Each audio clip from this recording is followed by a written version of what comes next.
Hello and welcome to the Banter Blitz show. That looks completely odd, but that's because it's not a real window, if that is a word. Who is the ruthless champ? Grandmaster with 2061. Let's start there. Who is that? Sergei Domogayev. That's funky. Don't know this person. Guys, an important point. I have a huge fan running in the background to cool my office. Oh, that looks really strange. Why? Wait. This is better. So, please let me know if the sound is fine or if this fan is too loud. I can absolutely switch it off. I will suffer, but if the stream is too much disturbed by the sound, I'm going to switch it off. It's a bit low. Really? I didn't do anything of this sort. So I got e4 played against me by Aleking, and we get a Sicilian. Okay, I'm going to do something funny now. This is not so bad. I do take 1 minute challenges, but only at the end of a stream. If there are, let's say, 2 more minutes to stream and I'd like to fill it with a quick bullet game, but I'm not doing this early on. Okay, yeah, this is a line that I in fact have prepared for a game some years ago. I think black has pretty good equalizing chances, but you're not winning all that much. But he played quite critical line. Queen a4 is more normal here. Okay. I have reasonable development. It's just that the queen is a little bit off on e6. Okay, the info is that the fan is not even that loud. So then I'll keep it on if it's not extremely distracting. I prefer to have it on. It's really helpful. And I have plenty of water. This is very boring, yeah? Queen b3. Okay, the line that I went for here against the Alapin is more of an equalizing attempt and not much to steer off trouble. Okay, now I can take here, right? I mean, my development is really awful, but I've gotten the bishop here. Plenty of beer would be better. No, not much of a beer drinker anyway, but in the summer, no. Now, what's going on here? Bishop c4 maybe, the idea.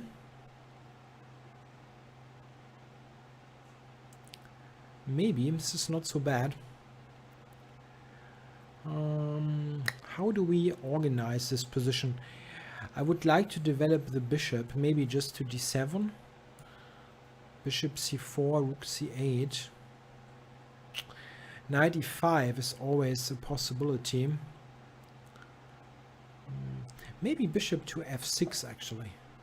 I was really slow here. I have to get into the right rhythm. He might go. It's difficult, eh? It's difficult to play actually.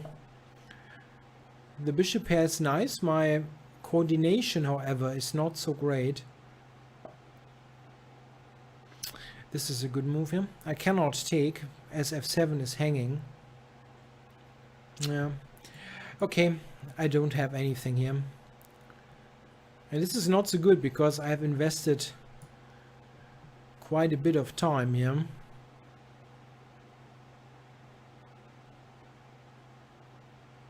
Now, if you have spent that much time, You should at least have an advantage. Okay, this is not so great, I think, what he did. Giving me this opportunity now to come out here with the tempo and get the rook centralized. This is nice. So let's go all the way back and block the pawn.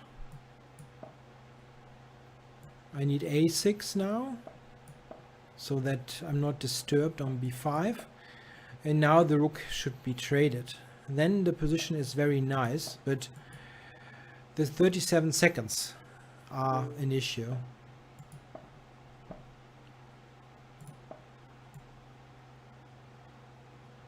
Yeah, I have a much better position here actually.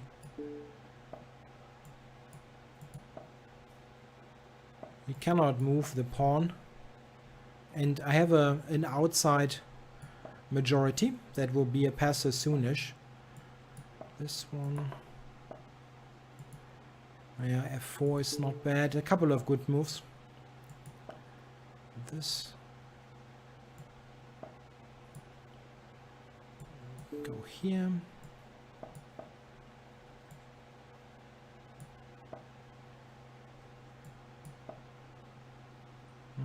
Time is a problem, definitely.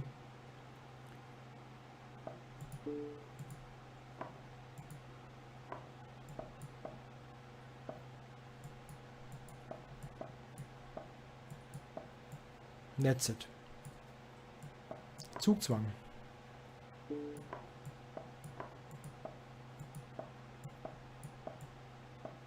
Oh, shouldn't stalemate him.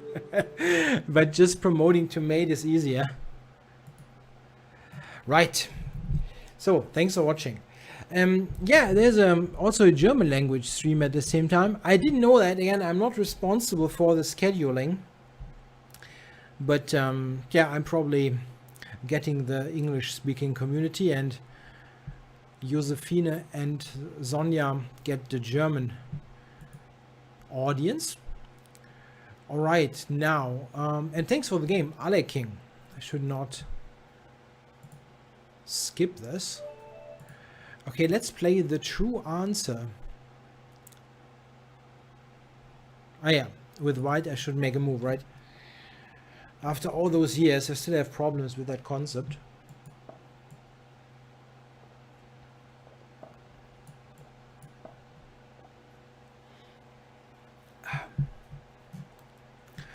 So, got a Alekine's defense. Or Alekine's defense. Chigorin defense. I'm irritated by Alekine. My opponent in the game before. Yeah, so Chigorin type of defense.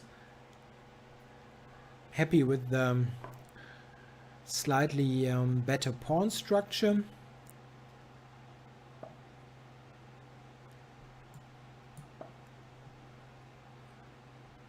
Hello to the Twitch chat. Glad to hear some old time viewers from my earlier YouTube days. Not doing that much at the moment on my YouTube channel. Not much is actually, yeah, too much, not doing anything. I just, somehow I have no good concept there. What to do and when. I have, yeah, plenty of things to do, simply. My work for Chessable, for Chess24 and so on. And somehow I don't get YouTube videos in my schedule.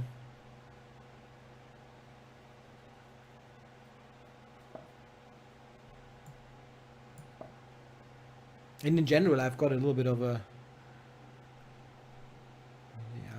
time issue.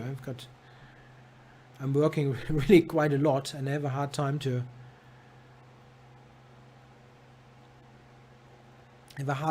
do anything on top somehow. I would need to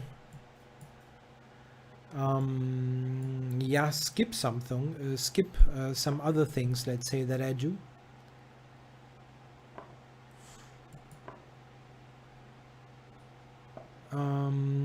Okay, there's an interesting question. If I can tell something about my upcoming endgame course on Chessable. Do you mean my work for the Magnus Touch course, or I think you have to, because I have no other endgame course scheduled.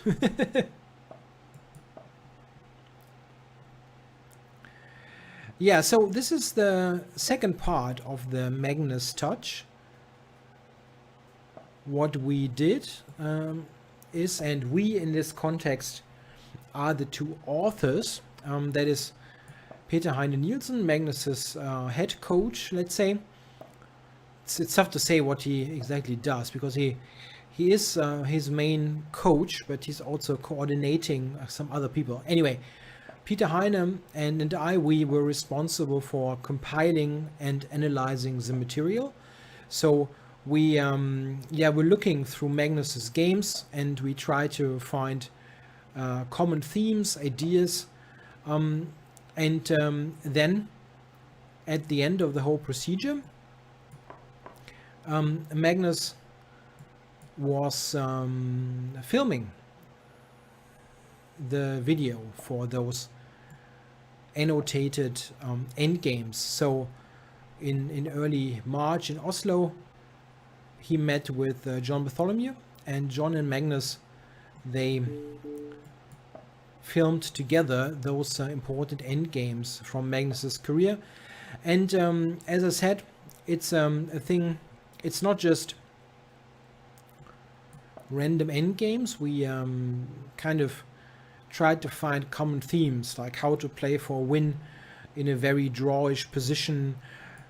Are you crazy? It's a 5th draw offer. This is just very, very bad behavior, right? What are you thinking? I'm not making a draw here. I know the position is very drawish, but you still have to play some chess. And this is just something, guys, don't do that. Don't offer draw 5 times in a row. This is just bad behavior. It is very drawish, but you can offer once, and if the other guy doesn't want to, that's the end of it. This is how it works amongst like normal people. So you can offer once, and that's it. In fact, it's not, hey, I might even be worse here. That's actually possible. But I just didn't want to make a draw. I mean, it's pretty clear once I decline that I don't want to make a draw. Okay, he wants to go f4. It is a draw, I think. This is not really the thing. It's just bad behavior. You don't do that.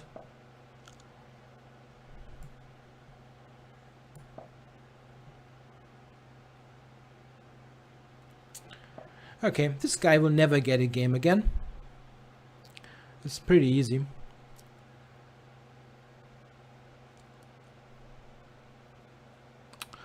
Okay, so how do I make the draw, actually?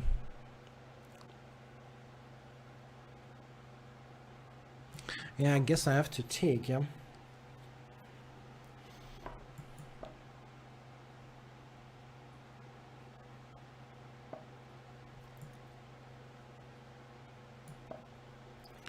Yeah, and I will play b4 next. I can take en passant. I'm a complete clown. I completely forgot about that. This is very silly. Okay, so he will actually win this game. I should have taken one of those 8 draw offers then. It was very silly. Very silly. Yeah, I guess I was too annoyed, yeah, by his behavior.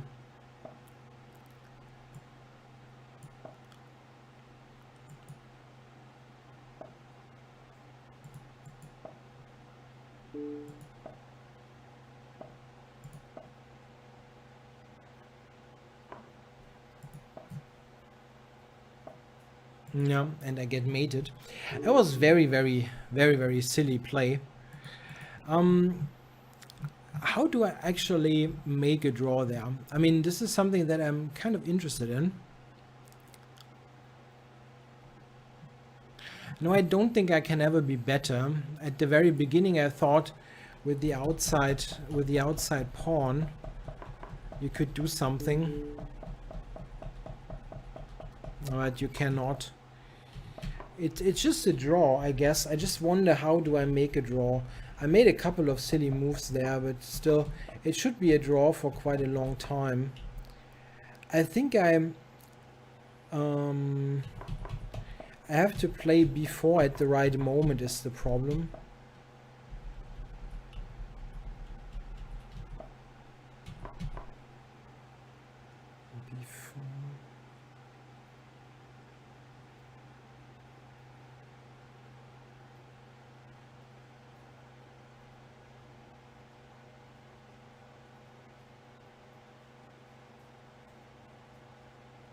I'm not entirely sure how I draw this actually. So if I go b4, let's say, take, and he goes f4. How do I draw this? I don't see how. The thing is that after f3 takes, there's g4 takes h3 for an outside passer. How do I draw this? I don't see how. For example, f3 is a breakthrough. That should be lost. Should be lost.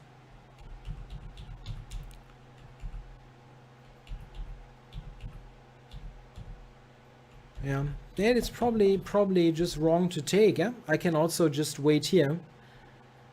Maybe I should go b4 now. That could be better. I can still take. Yeah, it could be, yeah, that the pawn ending is lost because of my space disadvantage, yeah, probably. Yeah, it could be. It could be. Okay, despite all the rude behavior, thanks for the game. Let's see. Is there anybody new here? Let's see. Oops. Gaith, we've played before. Let's do that. I know I don't want to. Yeah, it wasn't good. Okay, Gaith is playing white.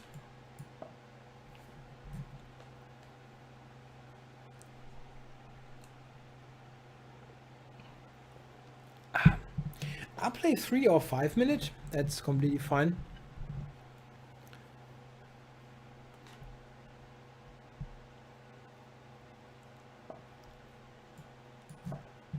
Well, maybe we'll get an open Sicilian for some fun entertainment. No. Rather play d3 and be boring.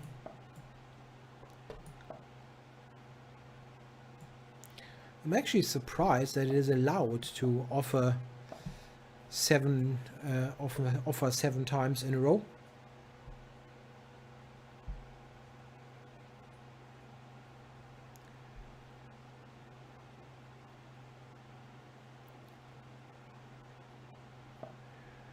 So yeah, you can challenge me in a 1-minute game. I mean, it's not like I don't play those. It's okay. Okay, now knight to b3 here. Interesting. Just b6, I guess.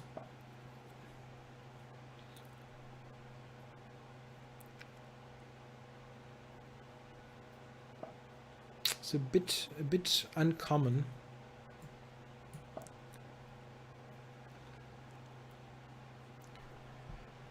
Ooh, it's still unbelievably hot here. Wow.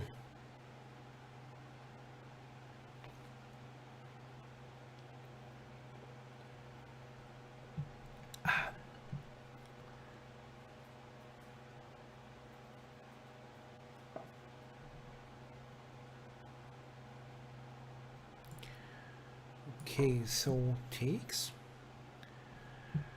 And the question into I'm not a grandmaster, no. I have the IM title, international master. This is one. Yeah, if you have a title ranking, like a hierarchy, this is one below grandmaster. So I still lack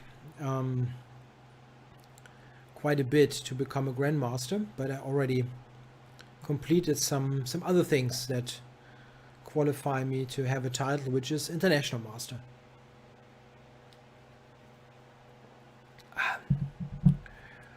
Right, so can take here on d5 or play e5. Yes, you need a premium account on Chess24 to play me. This is one of the premium advantages, to not only play me, but play all the other Banter Blitzers. There are many strong players around who do the Banter Blitz shows, and in fact it has become stronger and stronger now with online chess becoming so frequent on a high level. All the participants in the Magnus Carlsen Tour are also doing Banter Blitzes, including Magnus himself. But you also in recent weeks had the opportunity to play players like Vishy Anand, Kramnik, Peter Leko, and so on. So yeah, I just recognized that I've made a silly blunder there, giving him g6. Knight h4 looked strange, but it had an idea, simply to take.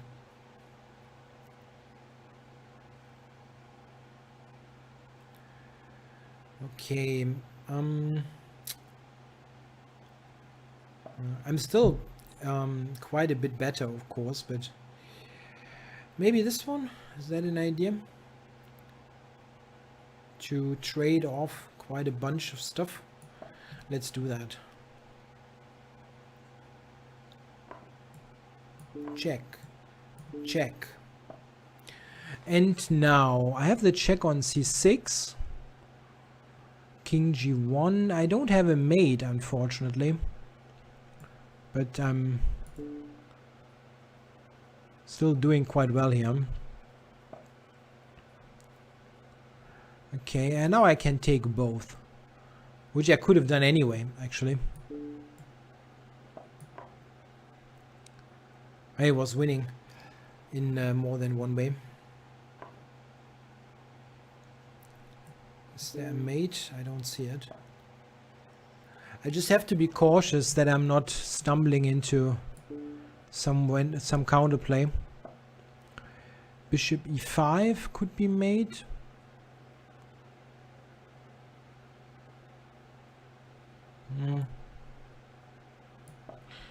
Looks right, yeah. There is no mate still.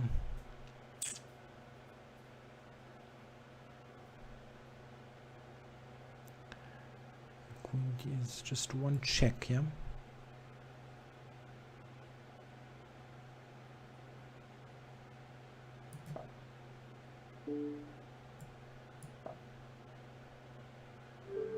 Yeah, that was just one check. All right, thanks for the game, Gaith. What on earth is going on here? Jesus Calling seems to wants to play me. Okay, it's fairly high rated, so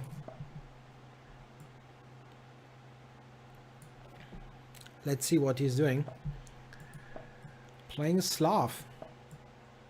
Kind of. It's not a proper Slav if white doesn't go d4, but I might do that later. Okay. Knight a6. This is an uncommon way to treat this opening, which is just more polite than saying it's bad. And black is not really trying to get any sort of activity. In particular, the bishop on c8 is a somewhat odd piece. It just does not do anything. Yeah, I'm just going to fully centralize and then see what happens. One question is this bishop here on b2, what to do with it. Okay, now I know what to do with this. First of all, knight to e5. Yeah, and now c5 looks crushing already.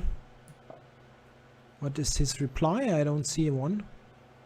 That should just win material. Yeah, I think I'll just take here, and then like rook d7 wins material, everything wins. But this is always dangerous. If you think every move wins, it's quite often that you miss something really stupid.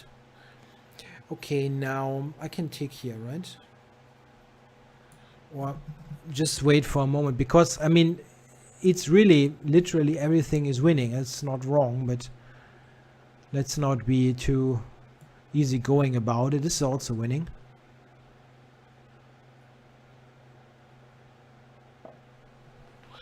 Okay, now bishop g7.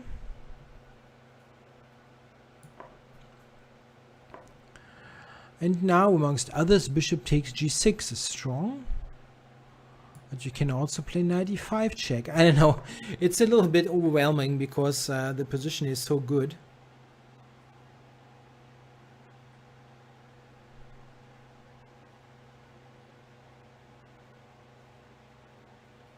Queen c3 was strong. That was really you didn't quite know what to do because there were so many good ones. Okay, queen c3 check. Okay, you can play. You can. Okay, let's play this.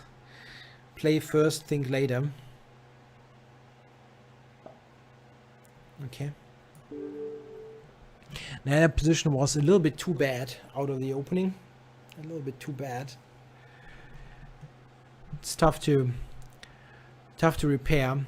H6, yeah, I mean, yeah, there were many good moves. After this, the position is just falling apart. Yeah, thanks for the game. Jesus calling. Okay, now let's first check if there's somebody completely new. Faux noir. Let's play.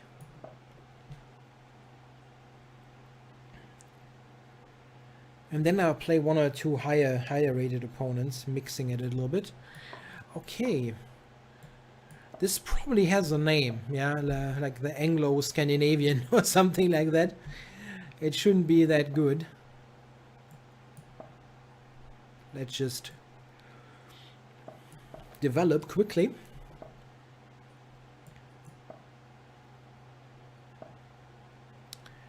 Yeah, he's attacking e4. The question is, do we want to cover that or play for an attack, which is possible.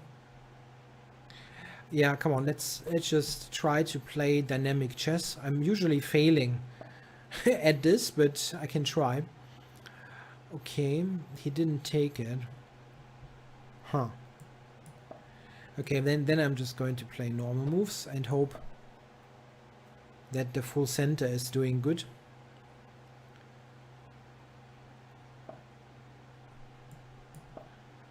Just very nice. Huh? We've got everything developed to strong squares and okay, interesting. I have d5 now to open it up. But a couple of things look dangerous here. I can also play bishop to b5. Yeah, it looks very strong.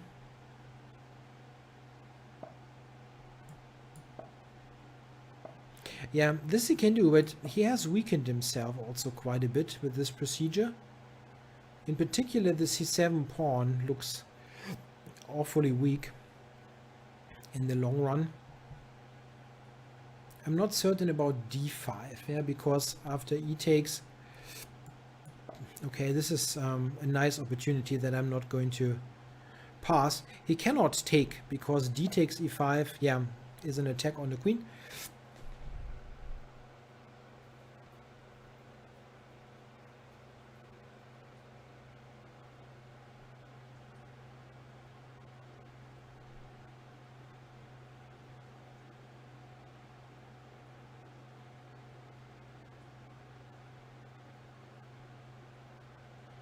That is still a fairly good defense, huh?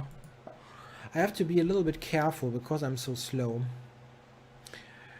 I'm not usually playing bullet because it's tough to deliver any meaningful explanations if you have no time. I sometimes play 1-minute games at the end of the shows.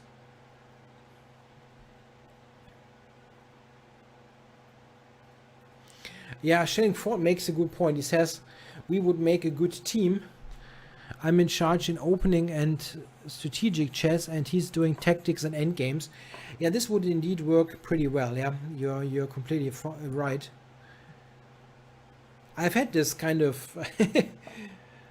thought quite frequently over the years when I was playing in teams. What on earth is going on there?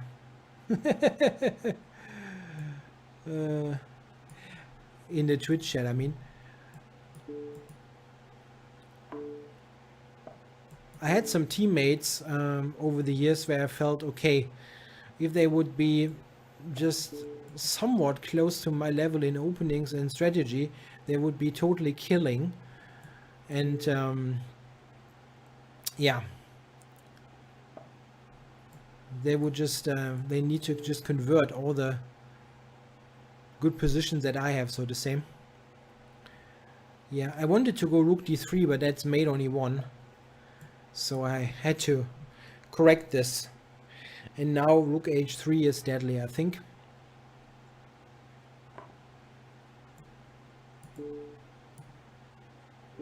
Yeah, and mate. I was playing a little bit too slowly. That made it a little bit... Ooh, yeah. Thanks for the game Faux Noir, which is probably bad pronunciation. So I'd like to play against Schelling. It's always good stuff. Sharp, interesting games. Let's see what he's doing against my 1c4.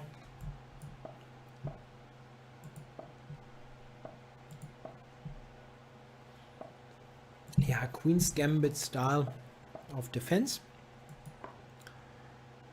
It looks okay for black for sure.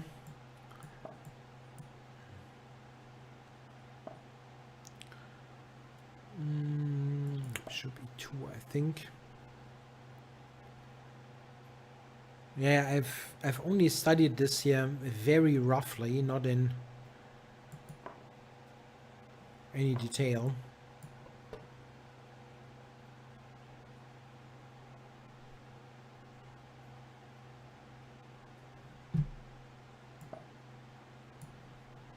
Yeah, sometimes I think there are some Twitch chat participants must be like 7 years old or so. Maybe they are. Okay, let's do this. Yeah, this is an interesting moment because I absolutely believe that you should go to e6 in this position and not to h5, because now I get this trade in. This is the idea to trade the bishop with knight h4 or with reverse colors knight h5. That has been played in a famous game by Karpov in the World Championship 1981 in Murano against Korchnoi. And now black has to trade this, and the trade of those bishops actually quite favorable for the side playing against the IQP. I'm a little bit surprised that Schelling is taking time. Maybe he's having some interesting idea that I'm not aware of. I would think that taking on e2 looks fairly forced. Made bishop g6, I will play bishop f3. I don't think that can be helpful. And what is interesting here is that after the trade on e2 I take with the knight, my knights are very stable on the light squares. They cannot easily be challenged because there is no bishop. And this helps to make the position more static. I have a very safe blockade over d4, and I will just play the knight back. I mean, maybe I can even jump to f5, but usually I will just play it back and then play something like queen d3, rook fd1, and I just have pressure on the pawn. This is just good for white. So, I mean, I'm not saying this position is very good for white, but it can turn out to be very good for white. unless yeah, black has to somehow find a compensation for this type of strategic issue. Yeah, I'll just go back. I think this is generally preferable to knight f5, but maybe this is something that you can have a debate on. Yeah, the issue with this often is just knight f4. I'm kind of curious what he's doing. Maybe he wants to take on f2. I should have thought about this a little more. No. Interesting.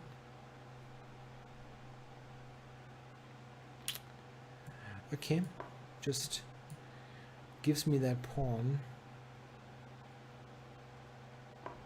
Yeah, usually it is favorable if you trade this bishop there, the e2 bishop.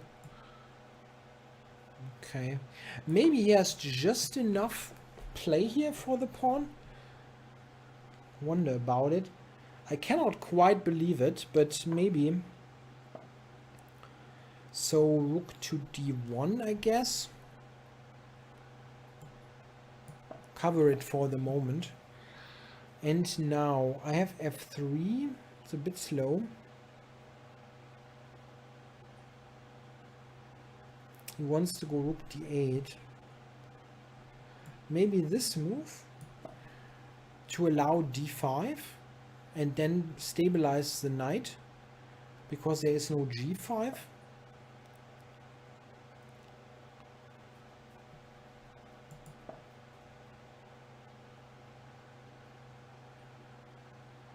So my knight now is a little bit better anchored there. This one. It's not easy really because the pawn is not in itself so strong. Maybe knight d5 was interesting here actually. Yeah, that would have been an interesting choice. Okay, now he wants to go knight c3, it seems. Very, very true.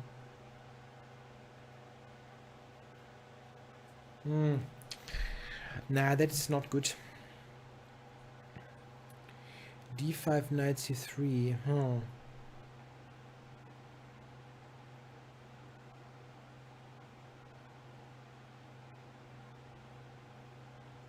It's actually really tough to do anything. I can give up a2, but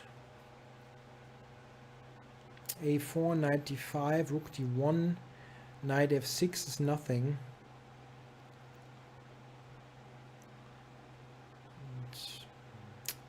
Rook e5, knight takes a2. I'm not sure that I'm better in this position actually.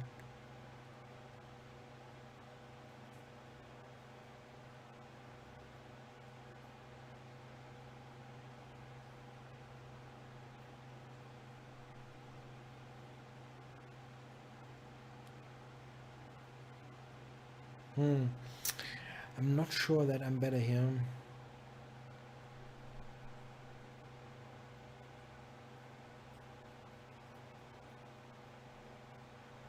No, I don't think so actually.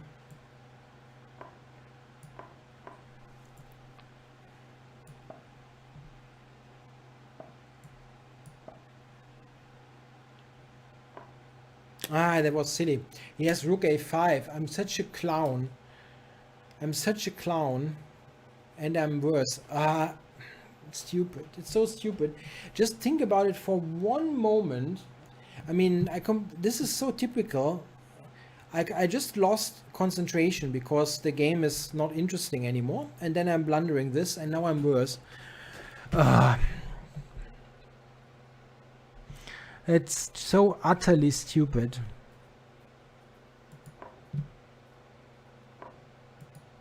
Completely idiotic to ever get there.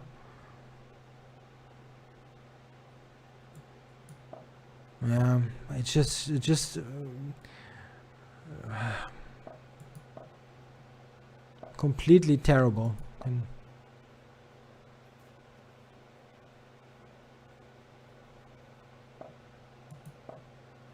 It's still a draw.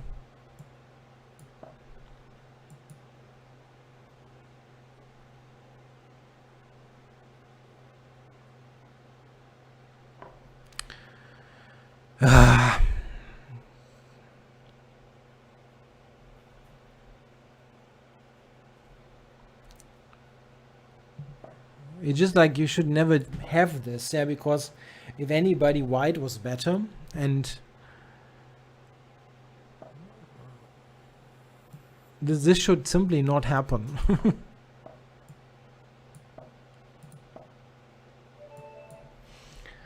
Yeah, an epic matchup. Yeah, our score is 55 to 50 in my favor. It's so awful. But I don't think you can play for an advantage here anymore. Maybe if I keep this pawn and give up a2, but I wasn't sure because the moment he takes there, he gets back to b4 and always puts some pressure there.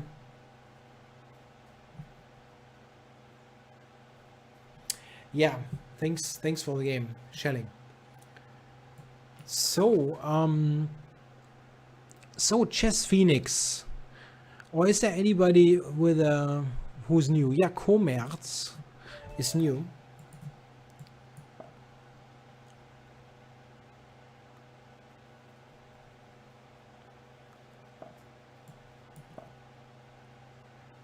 Always like to have a variety of opponents, some new ones. Oops, this is actually not so bad. It looks a little bit odd to do this that early, but there's nothing particularly wrong about it. If you play d6, g6, 1c4 is called the English opening.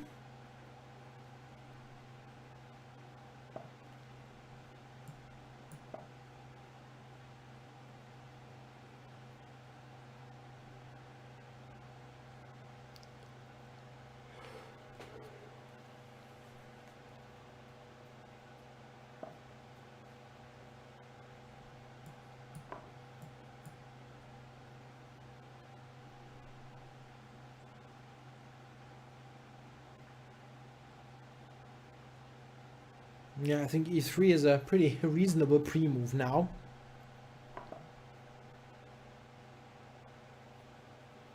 So I played bishop g5 and took the knight on f6 because the knight is related to the d5 square. This is a weak square. The knight is covering the square. And ideally, I'd like to have three pieces that control d5. And I currently have two knights and a bishop that do exactly that, while his bishop on f6 is not related in any way to the weakness on d5. So I should be able to get a piece to d5 and yeah, establish it there long term. Bishop f5 was a little bit surprising. Bishop e6 is a more obvious way to play that. Okay. Let's connect rooks. And I also have a3 b4 on the agenda. Yes, I saw this idea, but I couldn't quite make it work for black. I think I'm just too often on e4, right? Can just take it. Yeah, greetings to Golodian in the Twitch chat. Are you working from home currently? Like still working from home, I guess.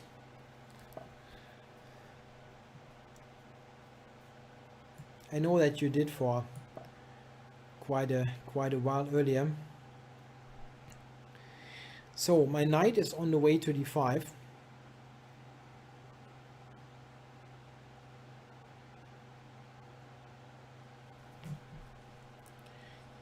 And I have 2 minutes more currently on the clock. Is that correct English? I have 2 minutes more. Probably not the best language. Okay, rook b1.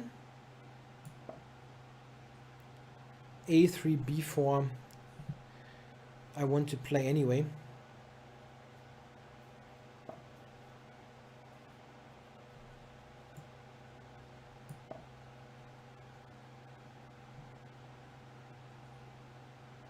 I have 2 more minutes left on the clock. That sounds like proper English, yeah, indeed.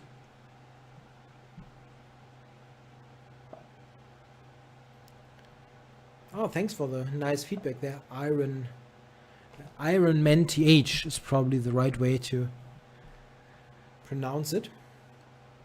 So before coming, I want to open up a file. Yeah, you cannot win without an open file. At least it's rarely possible. So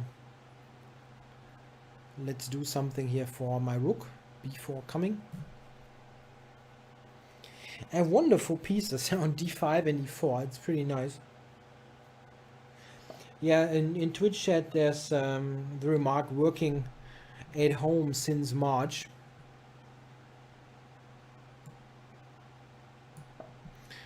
I think back in the day when I was still having my former office job in the bank, you know, I did not work from home, but I certainly could have done that. Huge portions of my work could have easily been done at home. I think the main thing that you have to do is, and I do work from home obviously now for 6.5 years, is to be very, very conscious of possible distractions. This is just the main thing. If you want to get some work done, I mean, really, yeah, you need to get something done, and you're not just like, whatever, yeah, then you have to be very conscious about your time, in particular when it comes to using like social media, Twitter, Facebook, stuff like that. If you like randomly click on those services while you're at home and trying to work, you're not getting anywhere.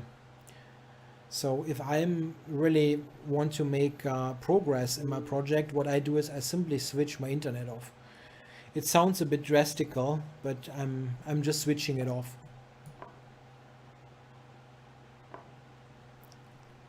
It's a little bit more sophisticated because I need internet access for my engines.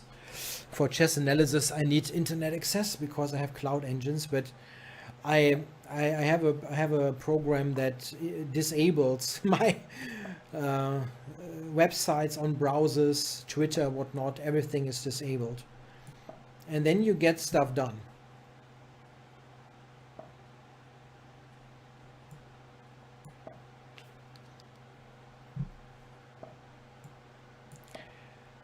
Now I'm an exchange up and a couple of pawns. I would like to checkmate him on the back rank, but this is perfectly enough. All right, thanks for the game, Commerce. It's French, yeah. Me trying to do something pronunciation in French is going to be impossible. So the ruthless champ.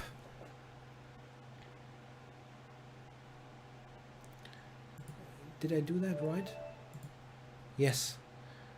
Sergei, cannot read. Sergei Domogayev.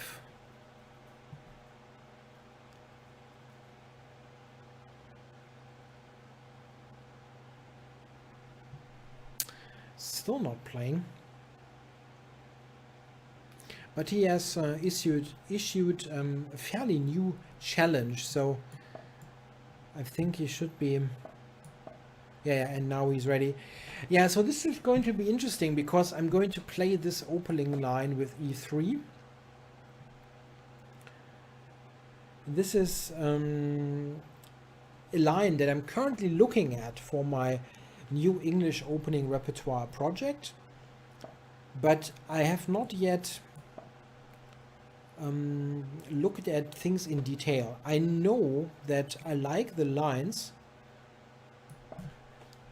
but I have not really made a thorough analysis and can now, let's say, reel off huge move sequences. I cannot yet do that.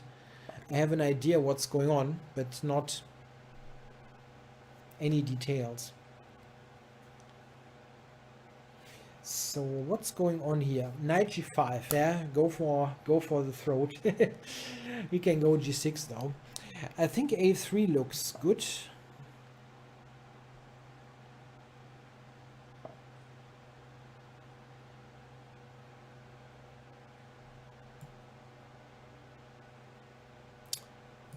I'm not sure here. And it looks fine. I'm just a little bit, my development is very much lagging. That could be a problem.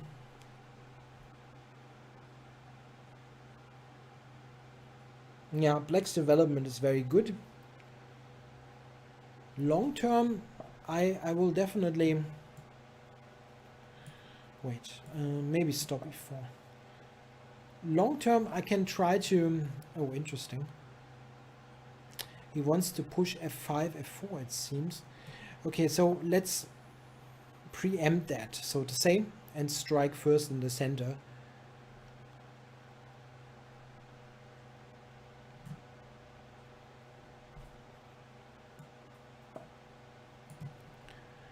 Okay, interesting.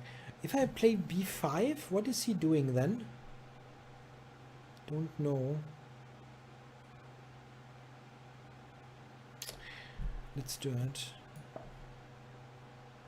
Don't quite understand what his plan is, because if he moves the knight, I will just take e5, right?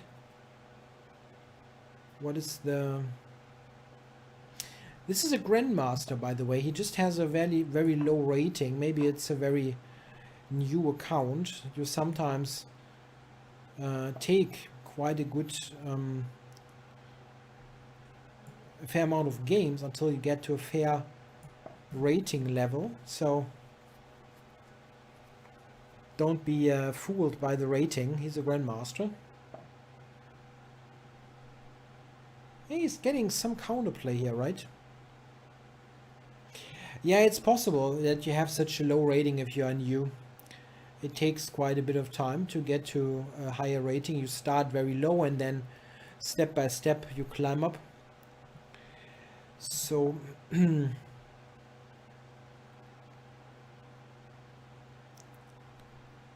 my idea is bishop d4 and then c5.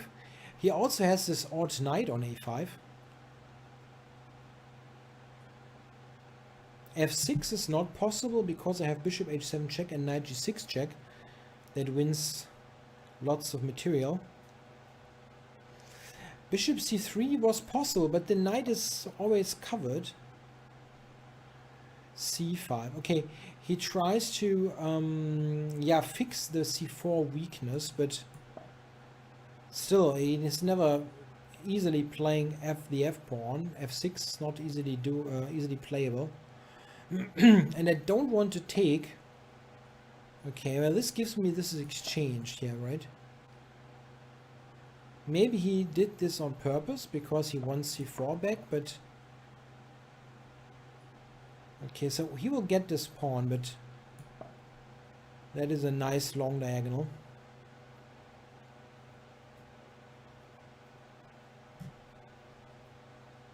It's also 3-minute chess, so we know that he's going to have some time problems.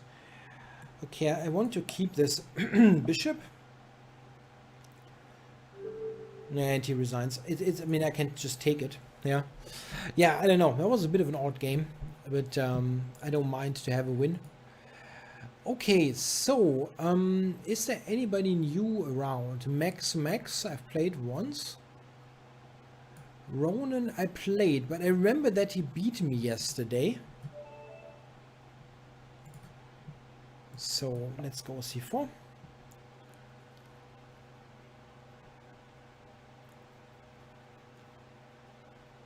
I lost yesterday. I don't quite remember the game. I do remember the game. Took me a moment. It was a funky game where I had a pawn on f3 and I somehow didn't find a kill, and then I even lost this. So I should be aware of the time. I should not spend ages and ages and more ages.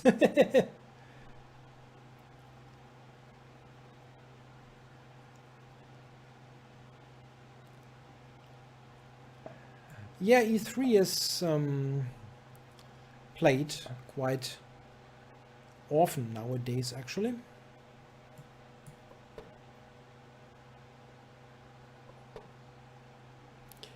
Yeah, that is true. The rating is on different websites only has some kind of relation to yeah, one another. So it's they are closed systems, let's say. You can only establish that my 2700 is much higher than my opponent's, but this has no relation whatsoever to let's say a feeder rating or to a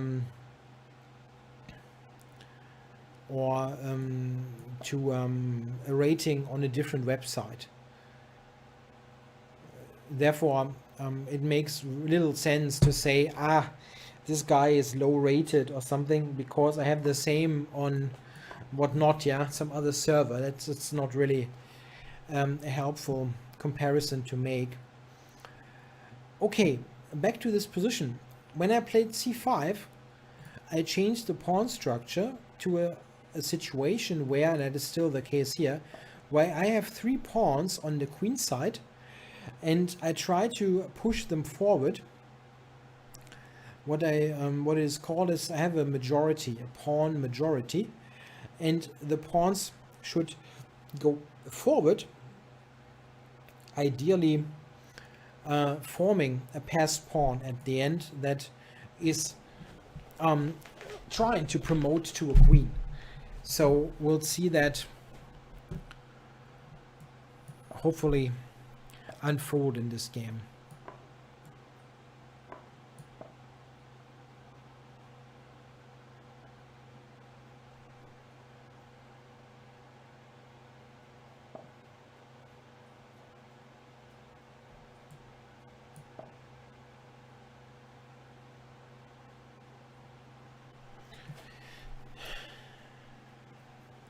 Queen d3, the idea is to play b5. And yeah, that is a good way, I think, to prevent b5 for the moment.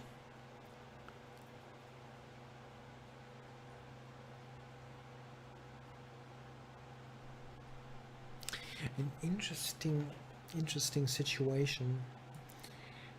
Probably here, because the c pawn is the promotion candidate, let's say.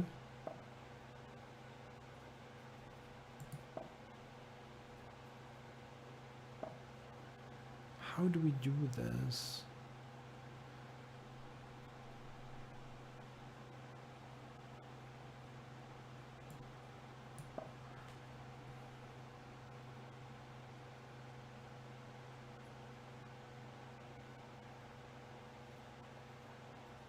Yeah, I'm a little bit better here, but it's not completely clear how much.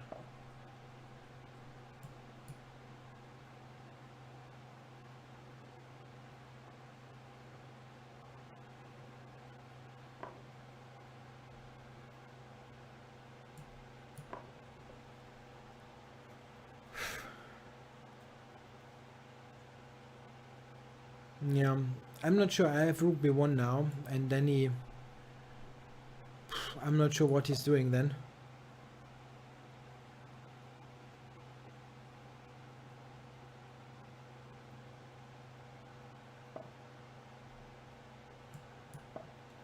Yeah, I'm faster. On the b file, I have rook b6 coming.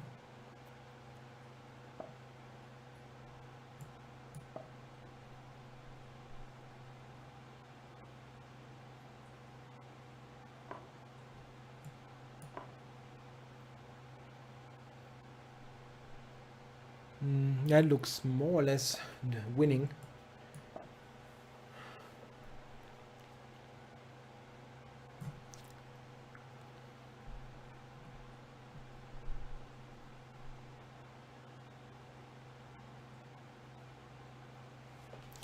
Rook b6, both captures I think should win. If I take with the pawn, he takes c3, b7, I'm promoting. He's got no way to stop it. Ah, he's got queen c1, queen f4 though. Okay, I should not allow that. So if he takes b6, I can just take with the queen and promote the pawn if he takes again. Okay. So here, taking the queen is not bad.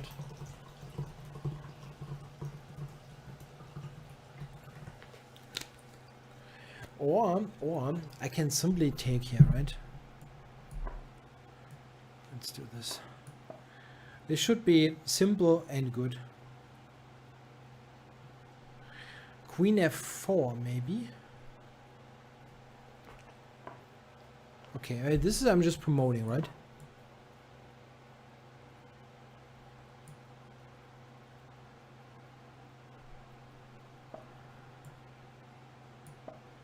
Just promote.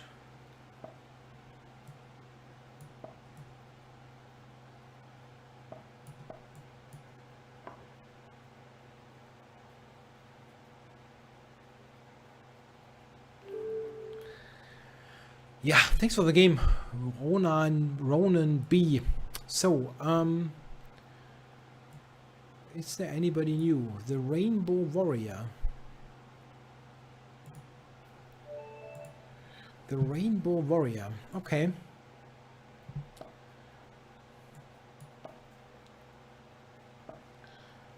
Wasn't that a ship?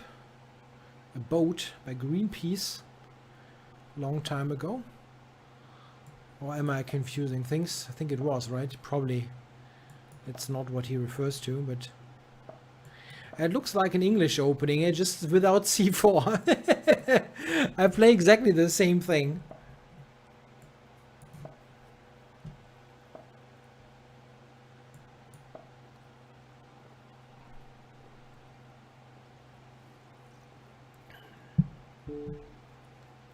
Wow. Yeah, this is an interesting... Okay, I will take it. I have to do that. But this is interesting. I have a similar... I've played similar positions.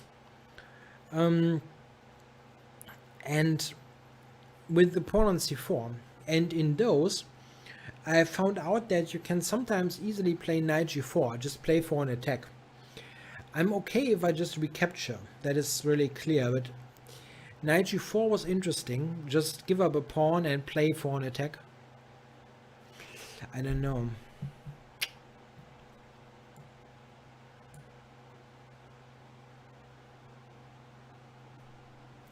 Ah, come on, let's do that. It's interesting. It's maybe not the better move, but it's interesting.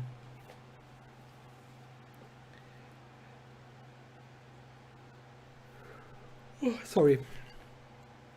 It's not about the game. The game is very interesting, but the current heat wave has severely hampered my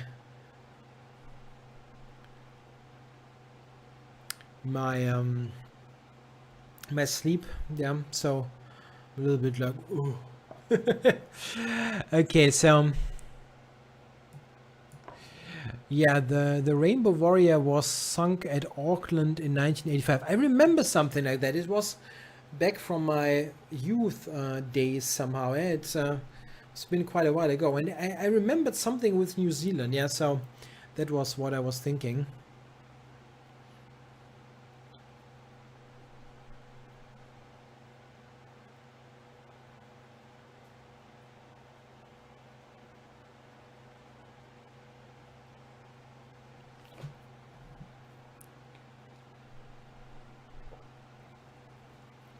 Yeah, the critical move in some way is f4, but you know, f4 push the knight away and then take on c6, but this looks more than dangerous.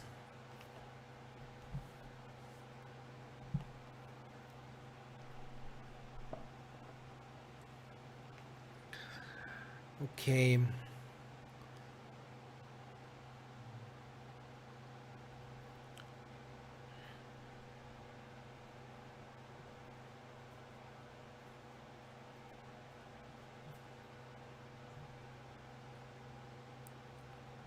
What about this one?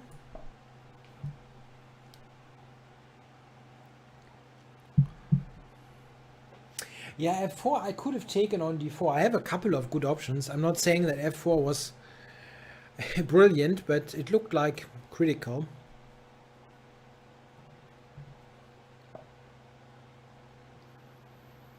Okay.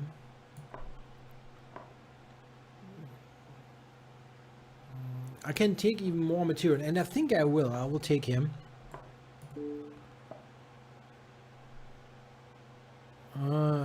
I did not. Stupid. I didn't see queen c4 here. I still have pawn to c5, but I didn't see that at first.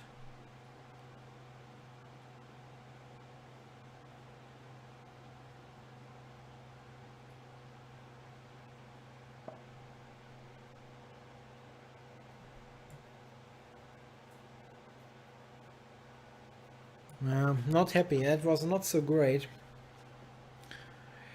There's really no way to deduct a feeder rating from any online rating, because I mean, at least if you are referring to feeder rating as the classical time control feeder rating, there's just no way. I've seen so many people who have a very low classical time control feeder rating who are quite strong in online blitz.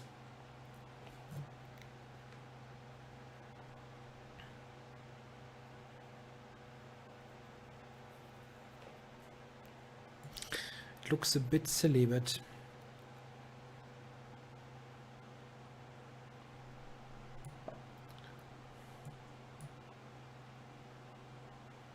it's usually the other way around. The online rating is higher. I mean, generally, the online ratings are higher. And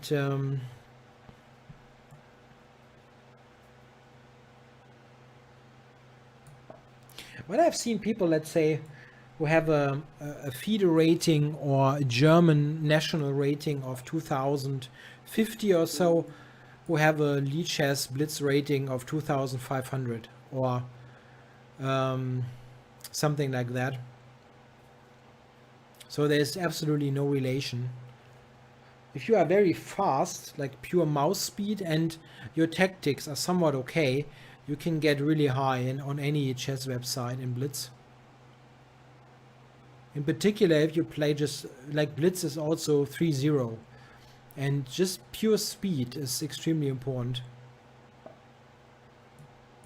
I also have played people who would have like zero chance against me if it is increment blitz, but they do quite well in 3-0, for example, just because of pure speed.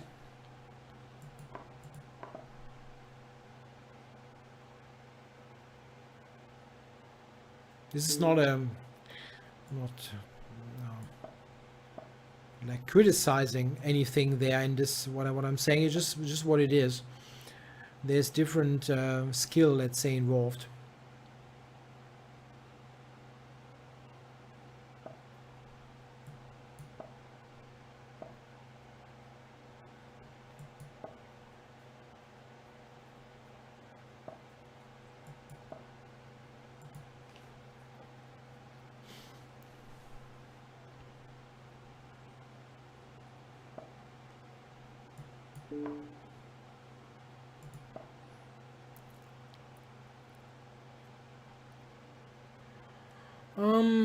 I don't think so. There's a question why in the Legends tournament nobody played the French defense.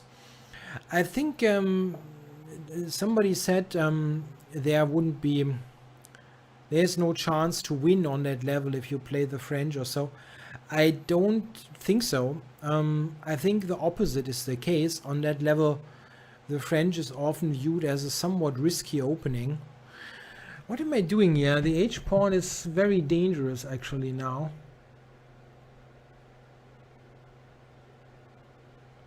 I wanted to play rook e1 h1, but he has bishop h4.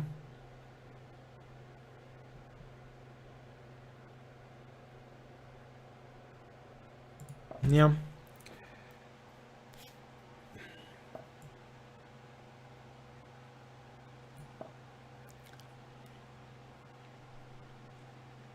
I think the French is rather sharp, honestly. On that level, it's usually played for win because of the imbalance that is created, and I think in most cases it's regarded as very sharp opening.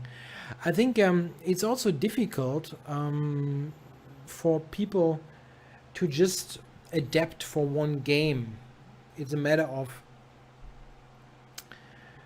yeah, specialists, I think, who play it and play it well.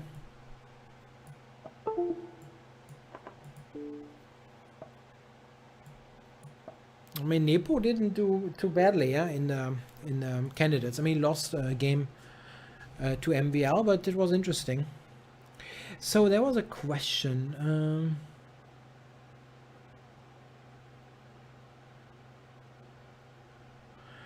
I'm not sure what you're saying. Like for black, b5 lines for black.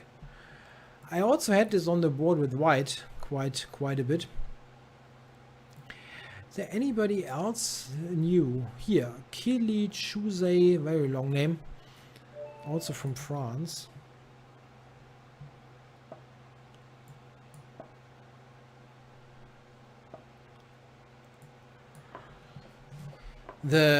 No, it's not the Smith Mora.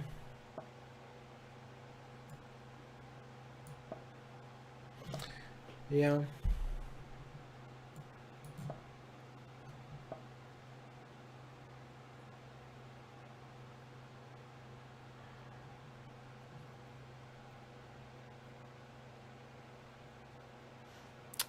That is a very strange opening. Maybe d5. I'm currently working on a c4 knight a3 based opening course for Chessable. It's not released under the Keep It Simple title concept, let's say. It's not Keep It Simple knight a3 c4, but this will be released as a so-called lifetime repertoire. And this is something that I was very happy about, that this is possible, because the lifetime repertoires on Chessable, that is the most, that is what we usually call the like a flagship series, the most maybe important releases, the ones that have the most prominent authors, and I'm very happy to be in that group of authors that are basically allowed to write such a thing. So this is why I'm happy to do a book or a course on Chessable like that.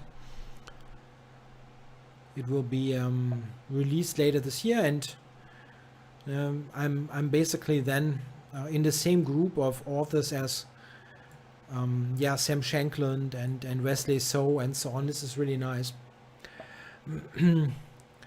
So bishop c4.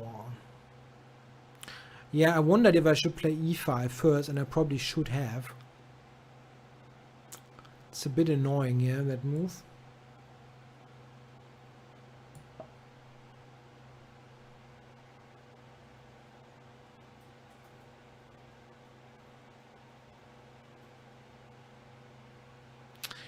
The problem with the King's Gambit is just the objective value. The French is completely okay. It's deemed a little bit risky for, I think, good reason, but the King's Gambit is just a bad opening. And on that level, it's just a surprise weapon. And as a surprise weapon, okay, but not for regular use on that level. Yeah, I absolutely don't like my position. He's got a good attacking formation here.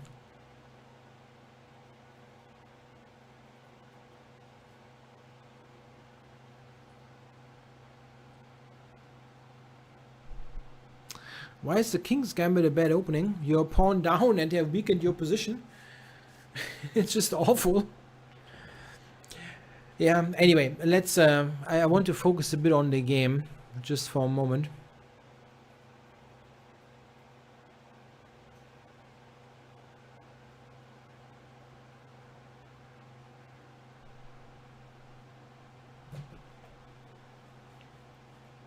That's tough to say. How many lines do you need for a repertoire? It depends on your opposition and what you want to achieve in a way.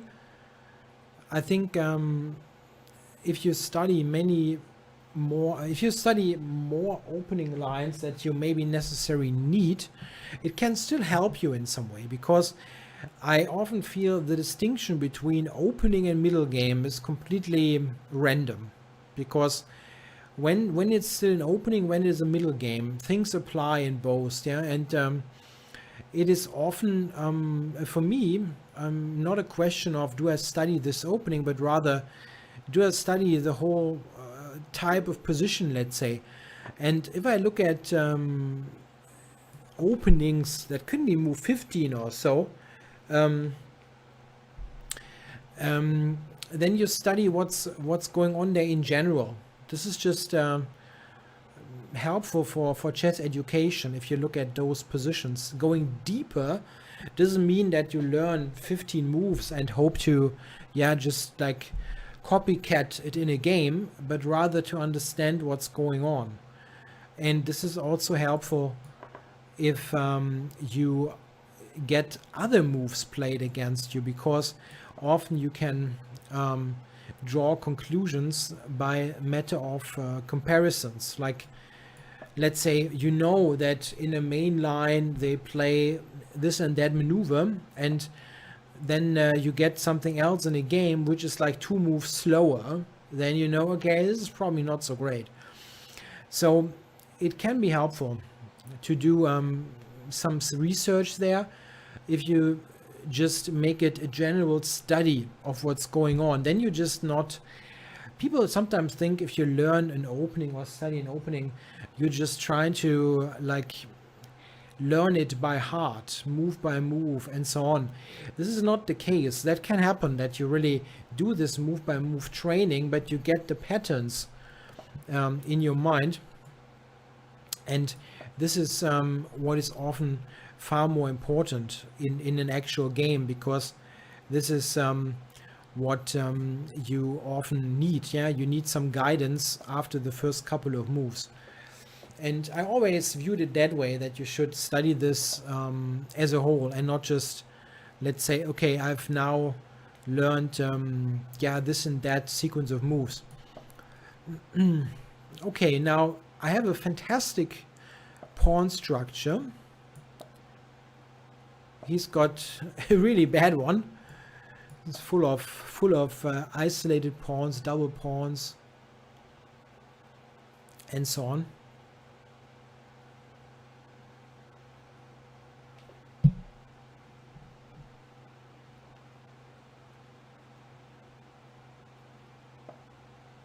Well, actually, somebody says they played the Albins and the King's Gambit for years.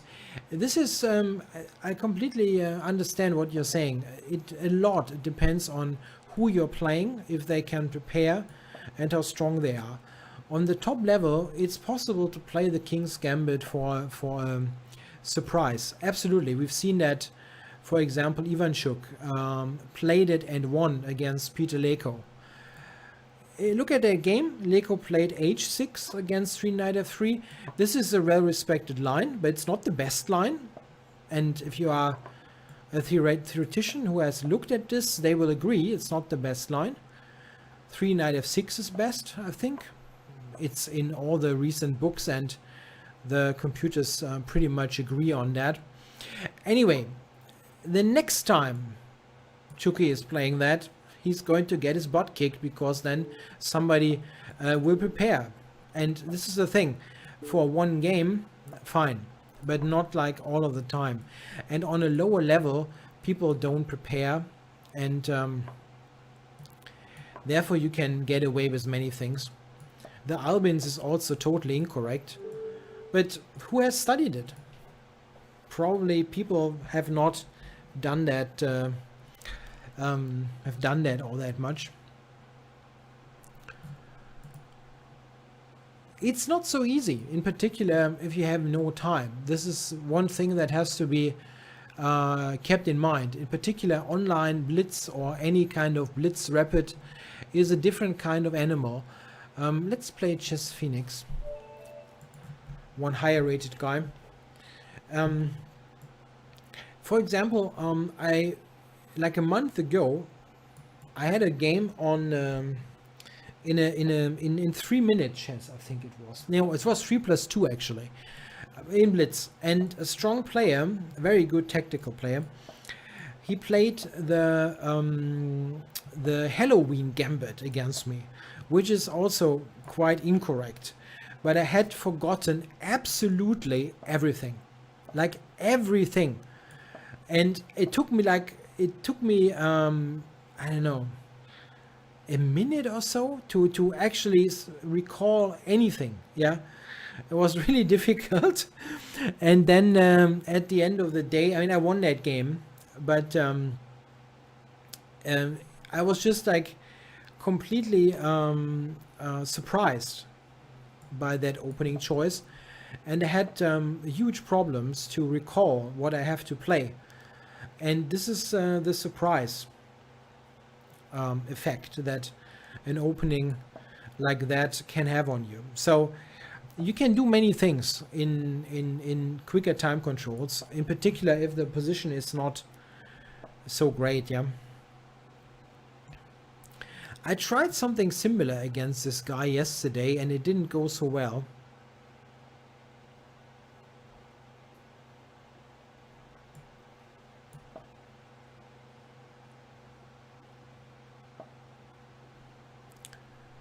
No, I don't think that black should win against the King's Gambit, but black can fight for an advantage.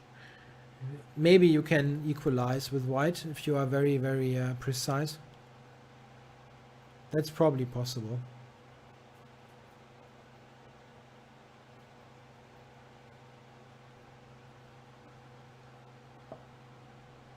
Yeah, this is of course currently what I'm analyzing, the Dirty Harry Sicilian.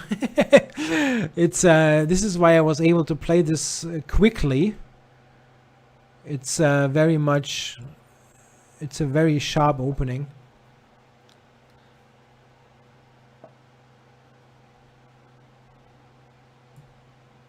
With what does poor Morphy disagree? With his opening, very likely.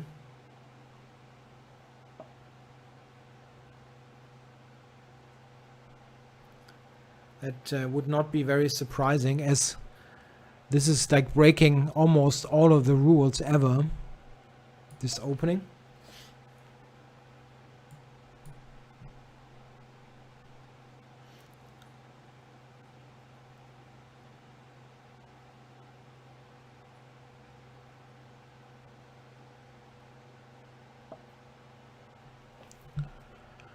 I can even check there, right?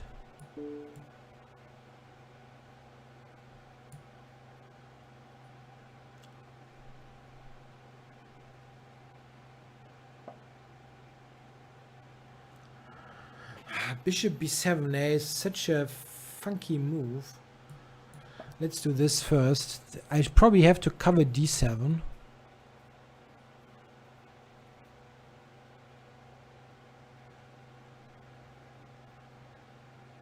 Oh, the Sicilian is a perfectly solid opening. It depends a little bit on the lines, but it's perfectly sound. Yeah, now knight takes e4 is my... Can I take on e4?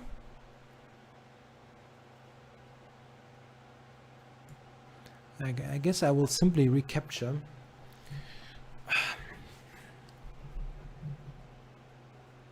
Now I'm threatening knight takes e4.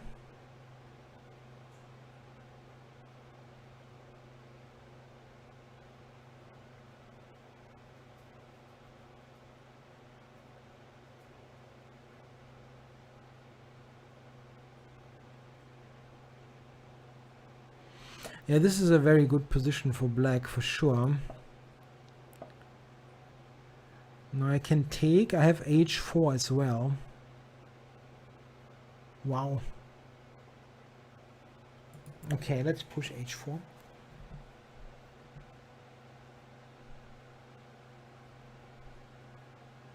I can simply take here actually. I just see that. I always have f5 to simply support the whole thing. I can still castle queenside.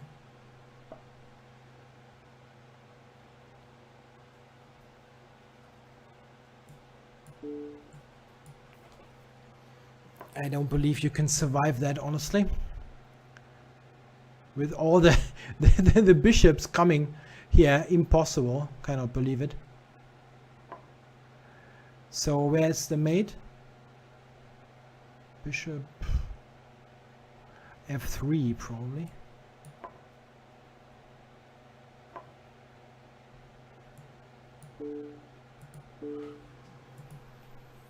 And it's a counter check. That's a friggin' counter check. Shoot. I'm still winning, but I didn't see that it was a check. Wow.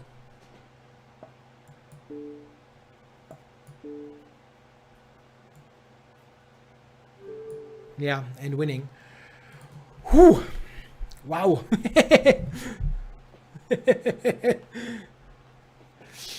Yeah, that was Dirty Harry in action. That was funny. Yeah, so this is an opening course that's going to be released in about a week or something. It's a little bit dicey, let's say, but it's funny, and it's always leads to crazy positions. Like, this is not something very unusual. It's the usual unusual, let's say. Very sharp and a little bit, yeah, it's a bit of a rule breaker, of course, h5, but it's fun.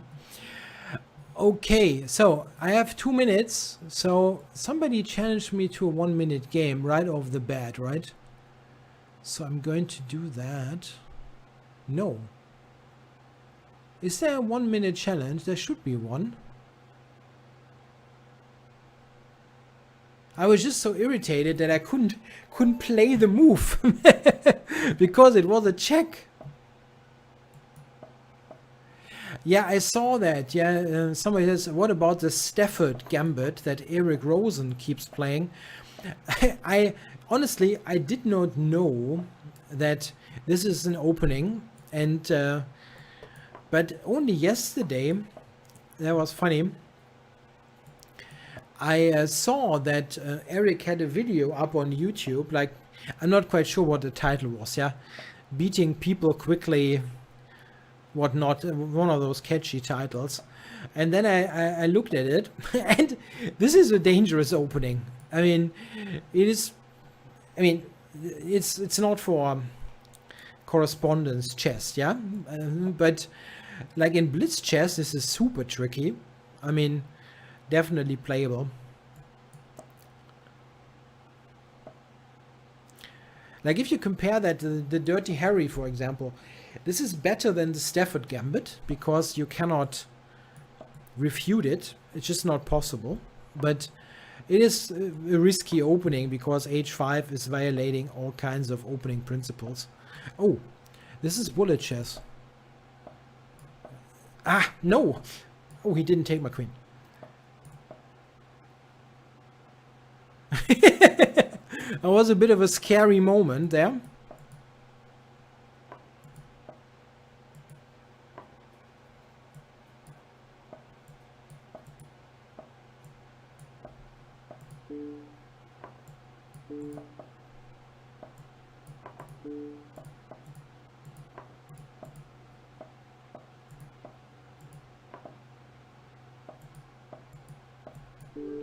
Yeah, go for mate. If you have no time.